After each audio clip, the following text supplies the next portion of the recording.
শীত তো পড়ে গেছে, ইমার্জেন্সি শীতের কাপড়ও কেনার দরকার, টাকা পয়সাও হাতে সেরকম নেই যে মোহনের কাছে যায় যে টাকা পয়সা পাওয়া যায় না। মোহন, কল কাটতেছিস? এদিকে আয়, একটু দরকার ছিল, তোর সাথে একটু কথাবার্তা বলি। এই অসময় আবার কি জন্য আসলো তা কবে কিটা শুনি আসি কি জন্য আইছে আমার কাছে।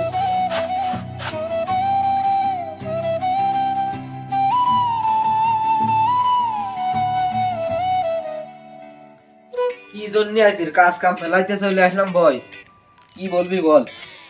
একটু বিশেষ দরকার ভাই, একটু অভাবে পড়েছি।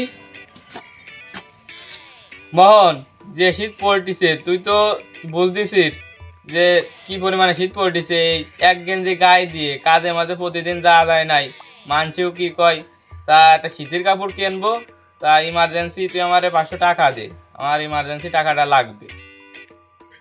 টাকা পয়সা তো আমার কাছেও শর্ট, তা তুই এত করে বলতেছিস আর তোর কাপড় চুপড়ও নেই, তা 500 টাকা দিচ্ছি আমি, কিন্তু তোর কাছে উপজে সাথে যেতে পারবো না।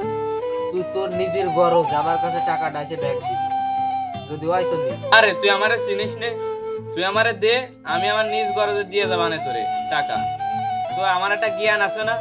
আচ্ছা তাহলে টাকা 500 দিচ্ছি, শীতের কাপড় যা লাগে তাই কিনে নিস, আর তোর কাছ থেকে কিছু দিয়ে ধর টাকা, কিন্তু আমার ব্যাগ দিয়ে যাস। সামনে পড়ে গেছে রে।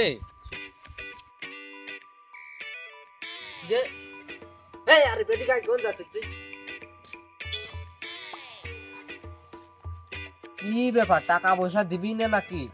500 টাকা কি কাপড় হয় না? টাকা পয়সা খরচ হয়ে গেছে, কাজ কামও নেই, কাজ কাম হলে দিবা আনে টাকা পয়সা।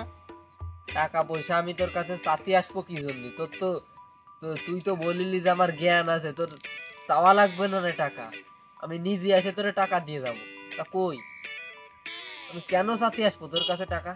টাকাটা দিয়ে দিস, কালকে টাকাটা দিয়ে দিস। তাহলে আপাতত 100 টাকা নে, আর কালকে দিবা আনে। ঠিক আছে, তাহলে আর কালকে টাকাটা দিস। আচ্ছা। আসলে আরিফ যে লোক, ও তো আমার কাছে যে টাকা দিতে আসবে না, তোর বাড়ি যায় আজকে টাকা দিয়ে।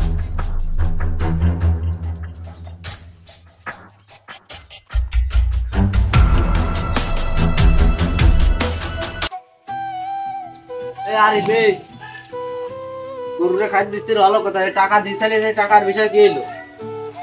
দিবা আনে টাকা এক্ষুনি দিবে না তো তোর গাড় মার ছিঁড়ে ফেলা দিবা না বললাম। তুই মানুষ চিনিস? এই টাকা নিছিস, তুই টাকা দে এক্ষুনি, টাকা নে। তাহলে তো টাকা নে, তুই 400 টাকা নে করতেছিস। আসলে বর্তমান সমাজে এই সমস্ত মানুষদের কারণে একজন আরেকজনকে টাকা পয়সা দিয়ে সাহায্য সহযোগিতা করতে চায় না। তো গাইস, ভিডিওটি যদি ভালো লেগে থাকে তাহলে অবশ্যই লাইক, কমেন্ট, শেয়ার করবেন।